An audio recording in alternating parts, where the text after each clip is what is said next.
Hello everyone, তো এটা ছিল আমার ব্রাইডাল মেকআপ ক্লাসের 6th ব্যাচের সেকেন্ড ডেমনস্ট্রেশন। তো আশা করি তোমাদের লুকটা ভালো লাগবে। লুকটা কিন্তু ওয়াটারপ্রুফ মেকআপ। তো ওয়াটার রেজিস্ট্যান্ট মেকআপ দেখতে গেলে কিভাবে, বা সোয়েট প্রুফ বা ড্র্যাগ প্রুফ মেকআপ দেখতে গেলে কিভাবে, শিখতে গেলে কিভাবে তোমরা মেকআপ করবে, চলো এসো ফুল টিউটোরিয়ালটা দেখে নিই। তো এখানে আমি ফার্স্টে কিন্তু স্কিন প্রিপারেশন ভালো করে নিচ্ছি। আমি এখানে ভালো করে ওয়েট ওয়াইপস দিয়ে ভালো করে স্কিনটা ক্লিন করার পর তারপরে আমি ক্রিম লাগিয়েছি, ওয়াটার বেস ক্রিম। তারপরে ক্রিম বেস ক্রিম লাগালাম এবং এখানে প্রাইমার অ্যাপ্লাই করলাম। প্রাইমারটা আমি জেল বেস অ্যাপ্লাই করেছিলাম। তারপরে তোমরা যদি চাও যে কোনো ব্র্যান্ডের ম্যাজিক ড্রপ, যেগুলোতে ওয়াটার রেজিস্ট্যান্ট মেকআপ একদম লাগবেই, তো যে কোনো ম্যাজিক ড্রপ দিয়ে তোমরা মেকআপটা প্রাইমারের মতো ইউজ করতে পারো মুখে। তারপরে আমি এখানে কনসিলার দিয়ে পুরোটা একদম ডার্ক কনসিলার দিয়ে ওর পিগমেন্টেশন যেখানে আছে সেগুলো আমি হাইড করে দিচ্ছি। আর তারপরে কিন্তু আমি ফাউন্ডেশন অ্যাপ্লাই করব। তো তোমরা সেম প্রসেসে কিন্তু কাজটা করবে, একদম এদিক সেদিক করবে না, তাহলে কিন্তু কাজটা খুব ভালো হবে এবং ওয়াটার রেজিস্ট্যান্ট একদম, যেটা বলে সোয়েট রেজিস্ট্যান্ট, একদম কিন্তু সেটা হবে। আর যদি তোমরা ওয়াটার রেজিস্ট্যান্ট মেকআপের জন্য যেসব ধরনের প্রোডাক্টগুলো আমি দেখাচ্ছি তোমাদের, বা যেগুলো ইউজ করছি, সেগুলো যদি তোমরা ইউজ না করো তাহলে কিন্তু হবে না। আর একটা হয় যেটা ডার্মা প্যালেট ক্রায়োলনের ডার্মা প্যালেট, ওটা দিয়ে কিন্তু তোমরা ওয়াটার রেজিস্ট্যান্ট মেকআপ অবশ্যই করতে পারো। তার সঙ্গে শুধু সেটিং স্প্রে পাউডারগুলো হলেই হয়ে যাবে, কারণ ডার্মা প্যালেট অ্যাফোর্ডেবলের মধ্যে খুবই সুন্দর ওয়াটার রেজিস্ট্যান্ট মেকআপটা হয়। তারপর কিন্তু আমি এখানে পুরো ফুল একদম বেসটা ক্রিয়েট করে নিচ্ছি। দেখে নাও, বেসটা ক্রিয়েট করবে তোমরা একদম ভালোভাবে ব্রাশের সাহায্যে। তারপরে কিন্তু বিট ব্লেন্ডার দিয়ে কিন্তু ভালো করে ব্লেন্ড করবে। তো এইভাবে আমি ফাউন্ডেশনটা অ্যাপ্লাই করছি, তোমরা দেখে নাও কীভাবে। তো এইভাবে কিন্তু বেস মেকআপ কমপ্লিট করে নিলাম এবং এরপর আমি হাইলাইট করে নেব।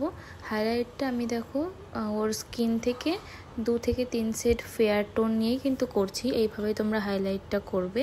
হাইলাইট করার পর তোমরা কিন্তু ক্রিম ব্লাশ অথবা ক্রিম কন্ট্রোলিং যেটা বলছি সেটা কিন্তু করতে পারো। এতে কি হবে, ফেসটা আমাদের একটা স্ট্রাকচার পাবে এবং আমাদের মেকআপটাও কিন্তু খুব সুন্দর হবে। তারপরে তুমি যে কোনো ওয়াটার রেজিস্ট্যান্ট পাউডার, যেটা ওয়াটারপ্রুফ পাউডার যেগুলো, সেটা ইউজ করতে পারো। এখানে আমি অনেক ধরনের পাউডার তোমাদের বলবো শেডগুলো। তোমরা ফরএভার 52 জিঞ্জার পাউডার যেটা আছে তোমরা ওটা ইউজ করতে পারো, বা একটা ট্রান্সলুশন পাউডার ইউজ করতে পারো ফরএভার 52 এর। হুডা বিউটির পাউডার ইউজ করতে পারো, লরা মার্সিয়া পাউডার ইউজ করতে পারো। অনেক ধরনের পাউডার আছে, তোমরা সমস্ত কিন্তু ইউজ করতে পারো। শপারেল আছে, তারপর স্টি লডার আছে, সেনাইল আছে, স্ম্যাচ বক্স আছে, তোমরা কিন্তু করতে পারো অবশ্যই। হ্যাঁ, তারপর আমি এখানে দেখো ব্রঞ্জিং করে নিচ্ছি। আমি এখানে পাউডার ব্রঞ্জিংটাই করছি, আমি কিন্তু ক্রিম কন্ট্রোলিংটা করিয়ে নিই। এরপর আমি ব্রঞ্জিং করার পর ব্লাশার অ্যাপ্লাই করে নেব। ব্লাশার অ্যাপ্লাই করার পর তারপরে কিন্তু আমি হাইলাইটার ইউজ করব। আর দেখো কোথায় কোথায় কন্ট্রোলিংটা করতে হয়, আমি তোমাদের পুরো ফুল প্রসেসটা কিন্তু একদম ক্লিয়ার করে দেখাচ্ছি। আমাদের এইখানে ফেসের যে স্ট্রাকচারটা দেবো, আমরা যখন ফাউন্ডেশন অ্যাপ্লাই করি তখন কিন্তু আমাদের ফুল ফেসটা পুরো ফ্ল্যাট হয়ে যায়। তাই জন্য কিন্তু আমাদের ফেসে একটা স্ট্রাকচার দিতে হয়। সেই জন্য আমরা শ্যাডো ক্রিয়েট করি ফেসে, যাতে আমাদের ফেসটা একটু ন্যাচারাল লাগে এবং সুন্দর লাগে, একটা স্ট্রাকচারে ফেসটা আসে। তো দেখো, আমি আর রিয়েল ব্রাইডকে তোমরা কিন্তু অবশ্যই ক্রিম কন্ট্রোলটা অ্যাভয়েড করতে পারো, কারণ ক্রিম কন্ট্রোল অনেক সময় রিয়েল ব্রাইডের ভালো লাগে না। আর যাদের একদম সিজলড ফেস থাকে, মানে জ লাইন এবং নাক খুবই শার্প, তাদের একদমই দরকার পড়ে না, একটু ব্রঞ্জিং করে দিলেই হয়ে যায়। আর যারা একটু গোলুমলু ব্রাইড থাকে আমাদের, তাদেরকে তোমরা হালকা করে কিন্তু করতে পারো, যাতে ওদের স্কিনটা একটা বা ফেসটা একটা স্ট্রাকচার দেখায়। তো এইভাবে কিন্তু তোমরা করে নেবে। আর নোজে যে আমি হাইলাইটারটা লাগাচ্ছি, ওটা কিন্তু ফিঙ্গার দিয়ে লাগাবে ফার্স্টে, তারপরে কিন্তু ব্রাশ দিয়ে ব্লেন্ড করবে। দেখো, আমি এখানে আইব্রোটা ড্র করে নিলাম। এখানে আমি অ্যানাস্থাসিয়ার আইব্রো পমেডটা ইউজ করেছি, ডার্ক ব্রাউন শেড।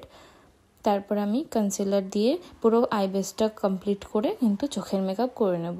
আমি চোখের মেকআপটা কিন্তু ব্রাউন কালার দিয়ে করেছি, একদম সিম্পল নিউড রেখেছি এই কারণেই, কারণ আমার যে লুকটা করছি আজকের, সেটা কিন্তু একদম সিম্পল এবং শাটল থাকবে, লুকটা দেখতে কিন্তু একদম সুন্দর লাগবে। তোমরা যারা যারা চ্যানেলে নতুন এসেছো তাদের অলওয়েজ ওয়েলকাম, এবং তারা অবশ্যই ভিডিওগুলো শেয়ার করে দিও এবং তোমরাও ফুল ভিডিও দেখো, যাতে তোমরা ফুল মেকআপগুলো শিখতে পারো এবং নিজের টেকনিকগুলো আরও অ্যাডভান্স করতে কিন্তু তোমরা আমার একাডেমিতে জয়েন করতে পারো। আমার academy Preeti's makeup studio and academy. আর তোমরা কমেন্ট বক্সে কিন্তু কমেন্ট করতে পারো দিদি আমি শিখতে চাই, তাহলে কিন্তু তোমাদের লোকেশন ওয়াইজ আমাকে একটা লিঙ্ক মানে কমেন্ট করে দেবে, তাহলে আমি তোমার আমার প্রোফাইল লিঙ্কটা দিয়ে দেবো, ফেসবুক প্রোফাইল লিঙ্ক। আর তোমাদের কোনো অসুবিধা হবে না। তাও আমি বলে দিচ্ছি, আমার প্রোফাইল নেম হচ্ছে প্রীতি হালদার, আর ইনস্টাগ্রাম প্রীতিলতা 042। তো তোমরা অবশ্যই ফলো করে দিও।